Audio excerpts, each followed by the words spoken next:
안녕하세요. 오늘은 해외 기업에 대한 리포트를 살펴보겠습니다. 해외 대표 기업들의 실적 발표 내용을 살펴보고 산업의 전망을 참고한다면 국내 기업에 투자 시 좋은 인사이트를 얻을 수 있을 거라 생각합니다. 먼저 전기차를 대표하는 테슬라의 IBK 투자증권에서 발간한 리포트를 한번 살펴보겠습니다. 7월 말 발표한 2분기 매출액 영업이익은 YOY로 각각 98%, 301% 증가했습니다. 영업이익률은 11%로 YOY 5.6%포인트 증가하며 두 자릿수를 기록했습니다. 컨센서스는 EPS 대비 51%를 상회했습니다. 단연간에 걸쳐 차량 공급에서 연평균 50%의 성장을 달성하고 향후 생산 능력 확대 및 현지화 계획을 진행하면서 업계 선도적인 영업마진 수준에 도달할 것이라고 언급했습니다. 2분기 규제 크레딧 매출은 3.5억 달러로 YOY로 17% 감소했으며 경쟁사들의 전기차 출시 계획이 본격화되어 규제 크레딧 매출 기여도는 점차 낮아질 것이라 보고 있습니다. 그럼에도 규제 크레딧 매출을 제외한 넌갭 기준 자동차 부문 매출 총이익률은 25.8%로 YOY 대비 7.1%포인트 개선되는 등 본질적인 수익성 개선을 진행 중인 것으로 볼 수 있습니다. 또한 8월 19일 AI데이 이벤트가 열릴 예정이며 인공지능과 자율주행 관련 소프트웨어 및 하드웨어 기술 진행 상황이 공유될 것으로 기대하고 있습니다. 2분기 매출 증가는 차량 인도 증가 및 타 사업 부문 성장에 기인했으며 차량 ASP는 전년 동기 대비 2% 감소했고 이는 모델 S와 모델 X의 차량 인도의 감소, 중국에서 제조된 차량 판매 비중이 증가하며 차량 믹스 약화에 기인했습니다. 동사 IR 내용도 한번 살펴보겠습니다. 전기차의 글로벌 수요는 계속 견조하며 2분기 지속적인 반도체 공급 문제를 보였지만 생산량을 더 늘릴 수 있었으며 지역별로 미국은 모델 S의 증산이 2분기에 걸쳐 진행되었으며 연내 계속 생산을 증가할 예정입니다. 미국의 강한 수요로 모델 3, 모델 Y의 생산 대다수가 북미에서 납품되었습니다. 기가팩토리 텍사스의 공장 일부 지역에서 상업운전이 시작되었습니다. 중국은 공급망 문제 및 공장 업그레이드 등으로 인해 중단이 발생했으나 생산은 여전히 견조하며 계획한 로드맵에 따라 중국에서 27만 6천 위안의 가격, 원화로 4천만 원대의 스탠다드 레인지 버전의 모델 Y를 출시했으며 미국의 강력한 수요와 글로벌 평균 비용 최적화하고 기가팩토리 상하이를 주요 수출 허브로 전환을 완료했습니다. 유럽의 경우 수요는 공급을 훨씬 상회하며 납품 대기 시간이 증가하고 있는 상황입니다. 빠른 시일 내에 수요에 맞춰 공장 가동을 시작할 것으로 보입니다. 테슬라의 핵심 기술에 대한 내용도 살펴보겠습니다.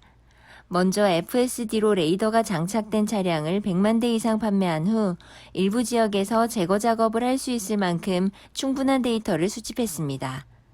레이더를 제거함으로써 카메라 비전에 집중하고 개선 속도를 높일 수 있을 것으로 보이며 7월 FSD V9 베타를 첫 다운로드한 사용자들로부터 강한 긍정적 피드백을 받았습니다.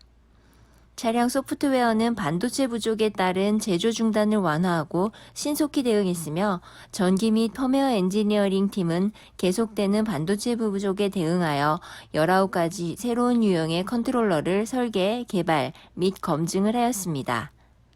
이상으로 테슬라에 대한 리포트를 살펴보았습니다. 해당 리포트는 영상 하단의 블로그를 통해 공유하도록 하겠습니다. 두 번째 종목은 코카콜라입니다. 2분기 매출액 영업이익은 YOY로 각각 41.7%, 52.2% 증가했으며 EPS 또한 61.9% 증가했습니다. 코로나19 재확산에도 불구하고 판매량이 팬데믹 이전 수준으로 회복하는 구간에 있음을 증명했습니다. 20년 2분기 코로나19 상황 악화로 가장 저조한 실적을 기록한 뒤 매출액 100억 달러를 재돌파했습니다. 2019년 이후 10개 분기 중 가장 높은 매출액을 달성했습니다. 지역별 매출액을 살펴보면 백신 접종률이 가장 높은 북미는 19년 2분기 대비 1% 증가했고 유럽을 포함한 중동, 아프리카는 7% 성장했으며 중남미는 6%대로 코로나19 이전과 비슷한 수준으로 회복하거나 상승하는 흐름을 보였습니다. 품목별 판매량도 견조했으며 미국, 인도, 브라질에서의 높은 수요를 기반으로 탄산음료 판매량이 14% 성장했습니다. 건강음료, 주스, 유제품, 식물성 음료는 25% 증가했으며 스포츠 음료, 커피, 차 또한 25% 성장을 시현했습니다. 원재료 가격 상승에 따라 글로벌 음식료 업체들 또한 제품 가격 인상이 이어지고 있습니다. 소비자 독점력을 가진 코카콜라의 경우 제품가 인상이 용이한 편입니다. 인플레이션 시기에 추가적인 수익성 확보가 가능하며 지난 4월 2018년 알루미늄 관세 부과 이후로 소비자 판매가가 인상된 이후 3년 만에 제품 전반에 걸쳐 가격 인상을 했습니다. 올해 동사에서 제시한 외형 성장 가이던스는 전년 동기 대비 12에서 14%로 기존 한 자릿수 성장 대비 상향되었으며 조정 EPS 성장률 또한 13에서 15%로 기존 10% 내외 성장 대비 상향 조정했습니다. 동사는 지난 58년간 배당금을 늘려왔습니다. 1년에 4번 배당금을 지급하는 분기 배당주로 배당 수익률은 평균적으로 주가 기준 3% 내외를 유지하고 있으며 포트폴리오 다변화와 전 세계적 시장에서의 가격 결정력을 바탕으로 주당 배당금 지속 증액이 기대되는 상황입니다. 세 번째 기업은 미 정부의 인프라 투자 확대의 최대 수혜주인 캐터필러입니다. 2분기 매출은 전년 동기 대비 29% 성장했으며 전 사업 부문 실질 장비 수요가 개선되었습니다. 단기 성과급과 재료비 상승에도 매출이 증가하고 판가 인상 효과로 2분기 영업이익은 전년 동기 대비 128% 성장했습니다. 컨센서스에 부합했으며 중국 건설 장비 시황 둔화와 지속적 상향된 시장 컨센서스를 감안하면 양호한 실적을 시현했습니다. 주가는 하반기 수익성 우려를 반영하여 실적 발표 후 2.7% 하락했습니다. 회사 측에서는 수요 강세에도 불구 재료비 및 운송비 상승과 코로나19 이후 영업 정상화 과정에서 각종 비용 지출의 재개와 에너지 및 운송 부문에서의 충분치 못한 판가 인상으로 하반기 수익성 둔화를 예고했습니다. 하지만 동사의 외형 성장이 지속될 수 있는 환경이고 견고한 채굴 장비 수요와 자원 보유국에서의 건설 장비 수요 증가, 낮은 딜러 재고, 그리고 향후 각국 정부의 인프라 투자 확대 가능성이 충분한 상황입니다. 2분기 영업이익률은 직전 분기 대비 다소 둔화되었으나 업황 개선 사이클의 위치에 있어 현재 밸류에이션은 과도하지 않다는 시각입니다. 네 번째 살펴볼 기업은 아마존닷컴입니다.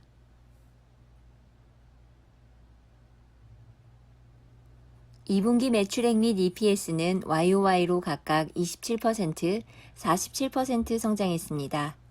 컨센서스를 각각 2% 하회, 24% 상회했습니다. 사업부별 매출은 북미 676억 달러로 22% 성장했으며 국제부문 207억 달러로 36% 성장했고 아마존 웹서비스는 148억 달러로 37% 성장했습니다. 리테일 매출은 오프라인 매장이 11% 성장한 것을 제외시 모두 전기 대비 성장이 둔화되었습니다. 프라임데이 효과에도 불구 높은 기저효과와 리오프닝 영향이 컸습니다. 3분기 가이던스는 매출액 성장률 10에서 16%를 제시했으며 성장 둔화 우려가 현실화되고 있는 상황입니다.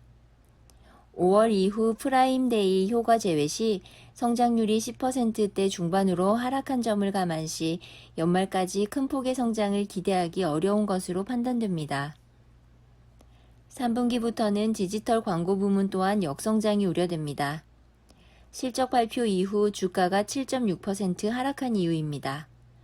연말까지 리테일 부문의 성장 둔화는 불가피하지만 클라우드 부문의 수요 확대와 물류 투자 효과의 본격화, 신사업 진출 가시화 감안시 주가 조정 장기화 가능성은 제한적일 것으로 보고 있습니다.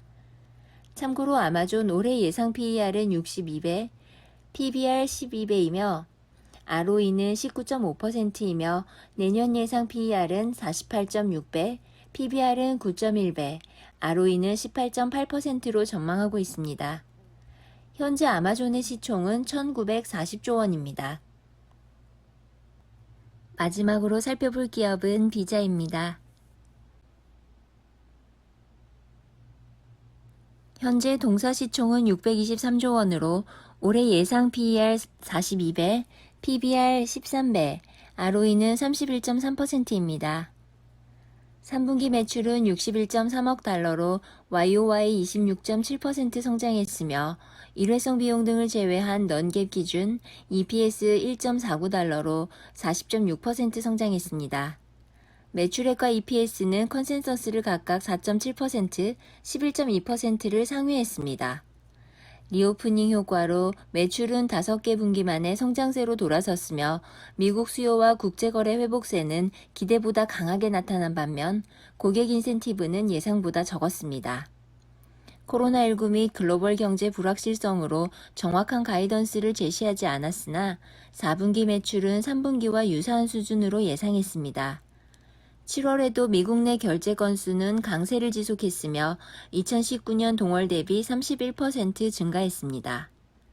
델타 변이 확산세는 리오프닝 및 여행 관련 지출에 부정적이나 백신 보급 확대로 외식과 엔터테인먼트는 물론 해외여행 재개로 이어져 실적 성장세를 견인할 것으로 보고 있습니다. 현재 주가는 12개월 선행 PER 기준 코로나19 이후 상단에 근접한 35.2배에 거래되고 있으나 이익 성장만으로도 주가는 추가 상승이 가능하다고 판단되는 상황입니다.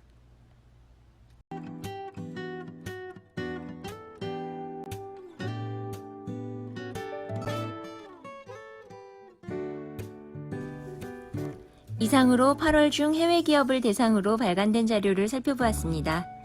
섹터 대표 기업을 통해 국내 기업의 투자에 좋은 아이디어로 활용되었으면 좋겠습니다. 구독, 좋아요 부탁드리며 더 좋은 영상으로 찾아뵙겠습니다. 행복한 하루 되세요.